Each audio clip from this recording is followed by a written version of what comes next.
How'd you get in there? What are you doing? Well, you can stay in there if you want to, but I think you should come out here and hang with me. I can show you the jewelry box I'm making. Alright?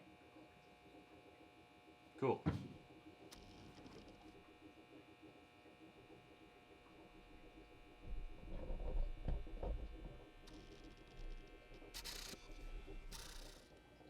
Hello!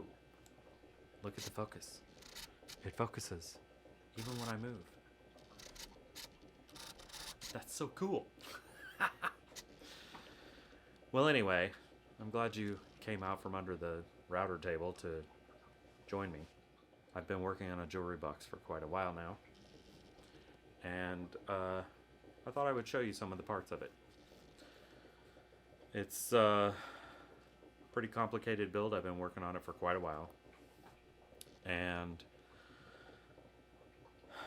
I'm hoping that it'll get finished in the next month or so, something like that. So, but it's mostly done. It's 3/4 of the way done, if there's a percentage or a fraction to be had there. So, let me show it to you. So here it is. This is, I guess, the carcass for the most part. These openings are where drawers will go. I am in the process of making the drawers right now, and they will fit in here, and they will each have a purple front on them, like so, something like that. And there's 6 of them, and they'll have suede in the bottom. Ooh, fancy. And then these, I'm gonna turn this sideways a little bit so you can see. These are vertical drawers. They will hold the necklaces. Nice. Look how smooth that is. Ooh. Click. There'll be hooks up here so the necklaces can hang down like this, and then the other side has these little things that hold the earrings, both the, what do they call them, the French hook thing, and then the studs, and that will slide out like that also, and they will have fronts on them that are this bird's eye maple. I'm gonna see if it'll zoom in on that and show you the bird's eye. Is it working? Is it working? Is it working? There we go. See, look at the bird's eye. Ooh, that's birdie. Anyway, so and then these are the outside pieces of the kind of the casing here or whatever. They will fit kind of like that, and there's feet, cut out on the bottoms here or whatever that it'll sit on, but it'll be like that, so it'll be a little bit taller than what you see here.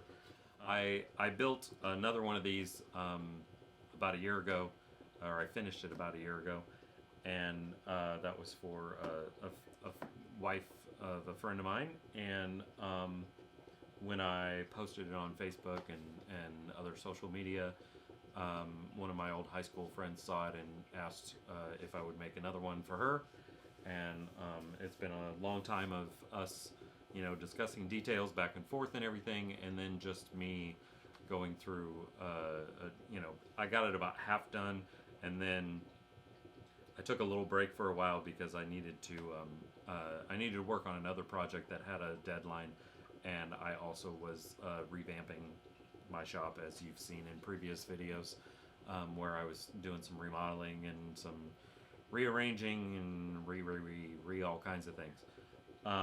So I'm getting close to being done. I've been using the crosscut sled that I built and showed you in that video, my crosscut sled video.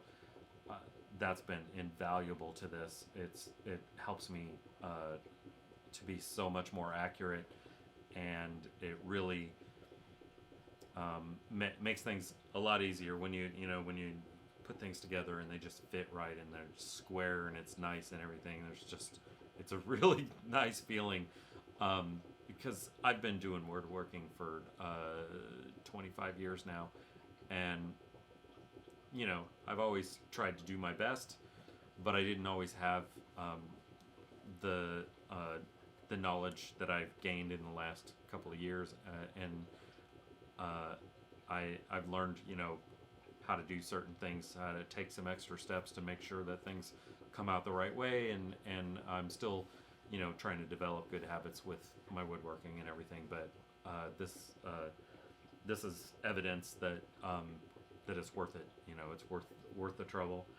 And like just today, I was using my hand plane to take the sharp edges off of the sides of the drawers, and it's so much nicer when you do it a certain way. I could have taken a piece of sandpaper and just sanded those down, and they would look really nice, but there's something about that hand plane taking a little edge off and creating like a little chamfer. It's called a chamfer. It's like sort of a 45-degree angle edge treatment, and especially when you do it by hand with a hand plane, because it's not exactly perfect, and it looks there's a human touch there. There's a human element of being able to a good woodworker would open this up and look at the drawers and he'd be like, yeah, he did this by hand with hand tools or whatever. So I'm kind of a hybrid woodworker where I obviously use power tools also. I'm not trying to be a strictly hand tool person or anything like that, but there's so many advantages to hand tools that I've learned in the last year or so, and it's just really nice to see good results from learning those things and putting the work in to get those hand tools restored. I restored hand planes that my dad gave me, or well, that I got from my dad after my dad passed away, and they sat here in my shop. I mean, my dad's been gone for 13 years now, and they sat here in my shop for the longest time, and I never had any desire to use hand tools because I didn't know how beneficial they would be. And once I started learning that by watching YouTube videos, I thought maybe I should restore those and see how it affects my woodworking, if it's worth the trouble and everything. And I tell you, I pull out my hand planes and some of my other hand tools more and more all the time as I do this, and there are so many advantages to them. Some things they're just in a lot of ways they're just quicker, because something that would take me 10 minutes with sanding, like glue squeeze out or something that had dried, I can plane it off with a hand plane really quickly. Or like those chamfers, I would have had to set up my router table and put the chamfer bit in there and get everything set just right, and then run them all through. And with the machine going 6,000 RPM or whatever, you run the risk of chipping out a piece of wood. If it gets a hold of a wood fiber that's going the wrong direction or something, it could chip things out and ruin the piece. And when you do it with a hand plane, you can do it really nice and slow, and take your time and make sure the grain direction's going the right way. And if you feel something funny, you can stop. There's not a machine that is out of your control that's doing the cutting and things like that. So there's just a lot of advantages. Obviously, there's times where the router is absolutely appropriate and is going to be the best choice, and same with the table saw and lots of other tools. But there are nice finishing touches, and then also just really handy ways that you can use hand tools, and they produce really nice results. So anyway, I need to show you the top of this. My goodness, I forgot about the best part. Okay. I don't know if you can see this. Yeah, hopefully you can. So it's a dragonfly. It has turquoise. It's faux turquoise. Let me get my face in the frame here. It's artificial turquoise, but turquoise nonetheless, inlaid into the body, or the wings, I mean. And all these stars, they have the same kind of turquoise colored stones inlaid into them. And the purple, I can't remember what the purple is called. It's not amethyst, it's something else. But anyway, purple and turquoise colored things inlaid into the dragonfly body and the stars. And then there's a little brass rod that is kind of another sparkly gold colored element to this little kind of fairy trail behind the dragonfly flying across the top of this thing. And the woods, okay, the background of this that's white oak. It's quarter sawn white oak, but it's not the overly quarter sawn. I won't go into how it's cut out of the tree and everything, but if you've seen quarter sawn white oak before, it has these big, they're called ray flecks, that it's just how the wood is, sliced out of the tree, and it shows up a different way depending on the direction that you cut it. And it's really, really pretty. Quarter sawn. This is more like rift sawn. It's kind of at an angle, how it's cut out of the tree. And then the border around here is purple heart. It's from South America. It's actually purple wood, and then the frame is cherry. And same with this. This is purple heart. Most of the rest of it is cherry. These are purple heart also. And the back piece here, I went ahead and put finish on it because it's going to be hard to put the finish on behind these things, because I had to glue them in place. So that's what it'll look like when it's finished. That's what the rest of the purple heart will look like, the drawer fronts and all of that. And I mentioned that this was bird's eye maple. Let me show you a piece of the quarter sawn white oak.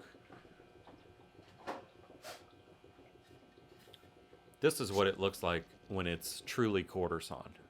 And it has, not exactly like this all the time, but it has these where the grain is running this way, but it has these big flecks that go across, and it's really pretty. You'll see it a lot in Mission furniture, Mission style furniture, Gustav Stickley and Frank Lloyd Wright and those kind of designers.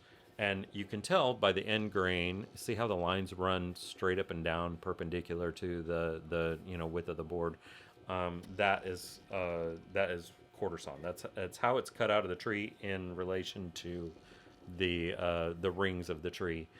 I'm sure most people know that when you cut like a tree off or whatever, and you look at the stump, you can see all the rings and everything. So if you wanted all of it to be quarter sawn out of a log, you would cut them, if it was in a circle, you would cut them like this, kind of like in a clock shape, because you want all those lines to be perpendicular to the flat edge of the board.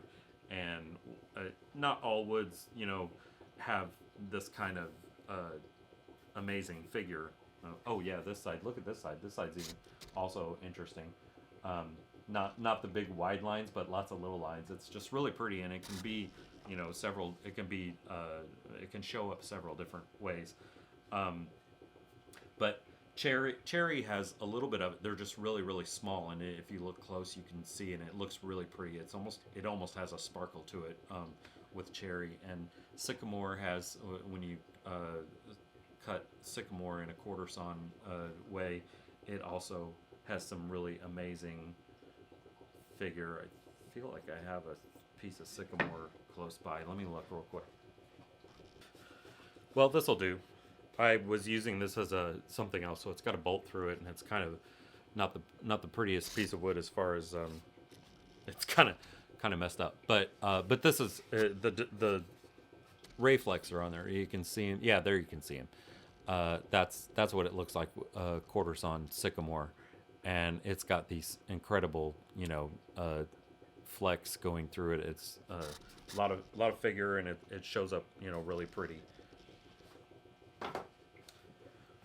Anyway, so this piece that's on the top, if you can't because it's inlaid in there now, but if you were to look at the rings in relation to the flat edge of the board, they would be at kind of at a 45-degree angle.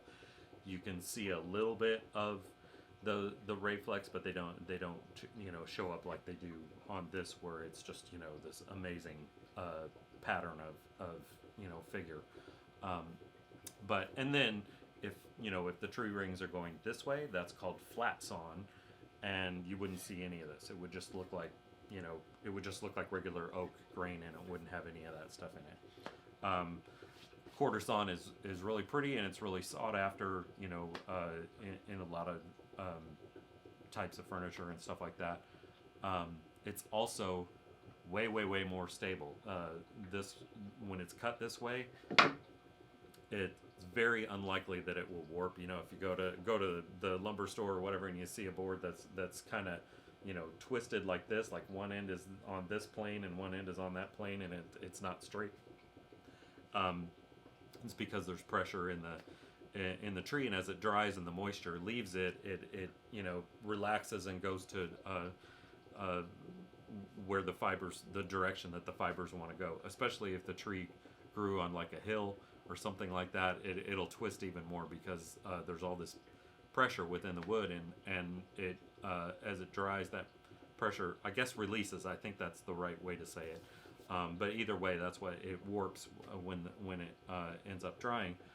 But with this, I mean, it might, you know, twist just a tiny little bit or something like that, but most of the time it's not going to do that, because the way it's, you know, it's the rings are cut like that and everything, and it just it isn't going to have nearly the twist. It's very stable wood, and very good for, you know, making furniture. You won't have problems with it down the line. With sometimes, you know, you see a piece of furniture that wasn't maybe made exactly correctly or something, and a board, you know, might crack, like a tabletop might crack or something like that. You're probably never going to see that with quarter sawn oak. So anyway, lots of rambling about wood that probably not so many people care about, but I find it really interesting.